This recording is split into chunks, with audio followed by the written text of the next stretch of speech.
Hey, are you a gear lover? Hey, me too. I'm Mike Baird. Welcome to Mike's Drum Cubby.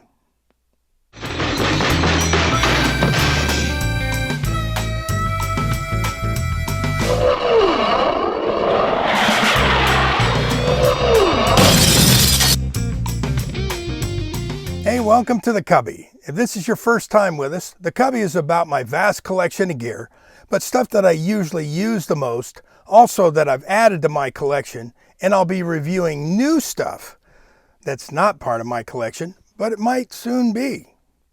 So if you like the channel, hit the subscribe button, give me a thumbs up, leave me a comment. But let's get to the drum at hand.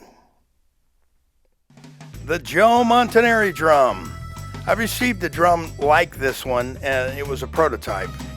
It was actually supposed to mimic a 1965 Rogers Powetone. It's a ply drum. I don't know what the structure is, but I liked it. I wanted to keep the drum, but like with most prototypes, Joe says, "No, can't have it, but I'll make you one." When I received the drum, it was kind of angry and a little on the tight sounding side. So I put it in my practice room to bang on it for a while to see if I could loosen it up. As with most new wood drums, they need a little time to settle in. Some settle and get better, and some don't. But, you know, I've known Joe forever, and he's really good at sonics and what it takes to get them. I figured, you know, he knows what I like, so he'll do me a solid and pick out a great shell, which he did. It's a 5.5 by 14. It came with cables for the snares. Actually, not a big fan of cables. So as you can see, I converted it to a strap, which, you know, I've got a great story about that, by the way. So hang on at the end of the video. I got a funny one for you. Now the drum sounds really good. I use it. It sounds like a 1965 Powetone, pretty close to it. So here's the throw off, the butt end,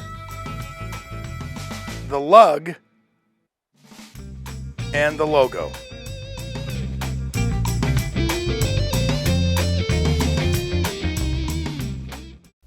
Joe Montanari lower tuning added the extra piece of tape down around 7 o'clock.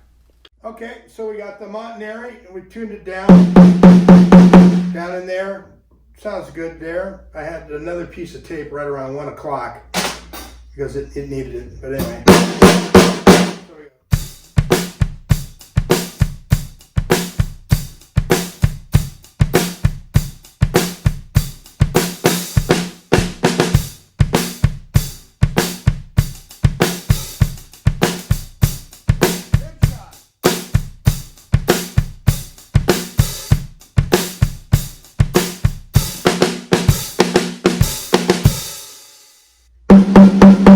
High tuning on this one, but it likes that.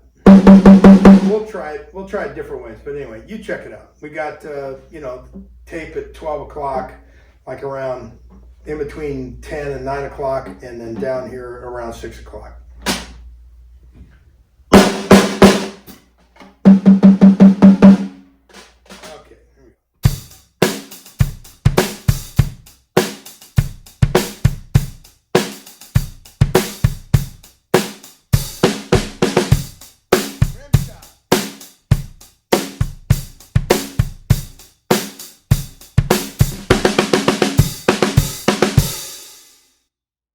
Alright, so now we tuned it up, same amount of padding, so we'll see how it goes.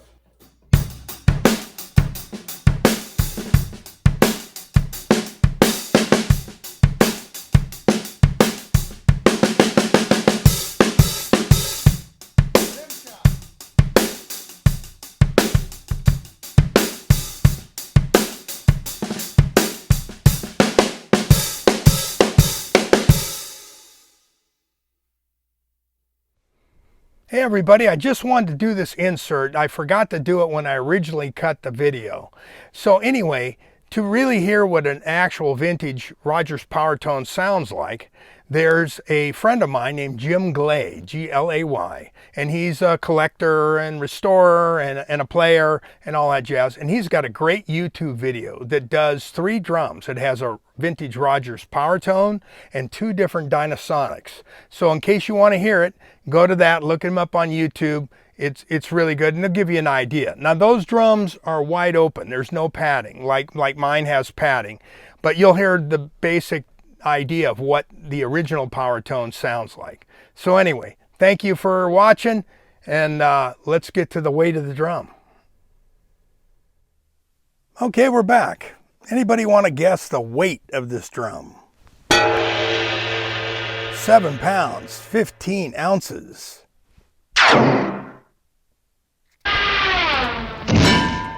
So here goes the story with the Montanari drum.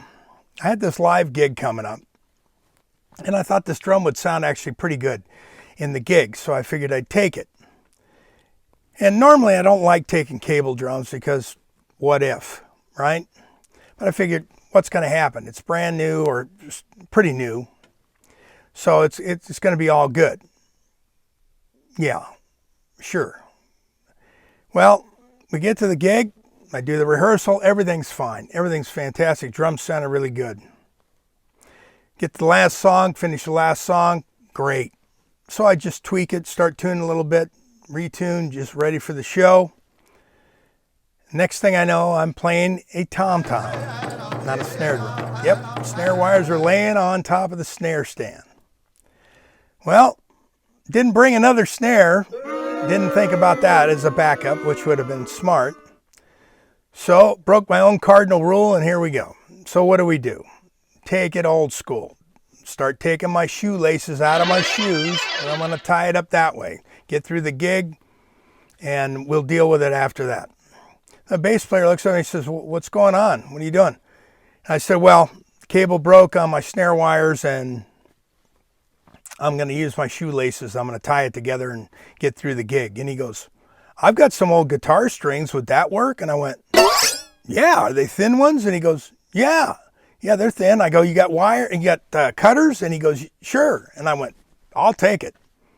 So I cut them up, put it together, get through the gig. It's bitching. First thing I do the next day, call Joe. Well, cable broke on me, whatever. Well, okay, well, I've got some strap material here. I'll send it to you, whatever. No big deal. I said, never mind. I've got some strap stuff here. I'll put it together. And that's how you see it now.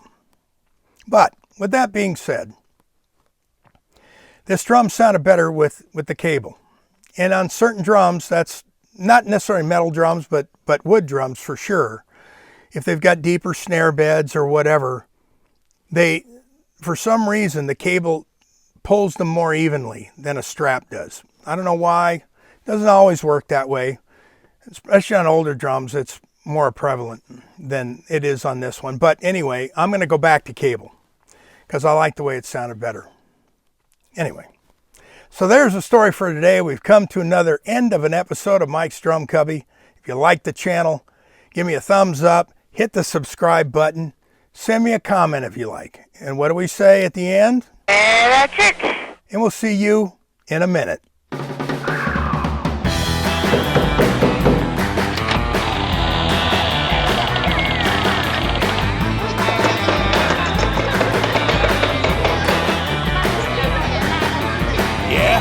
What do you want?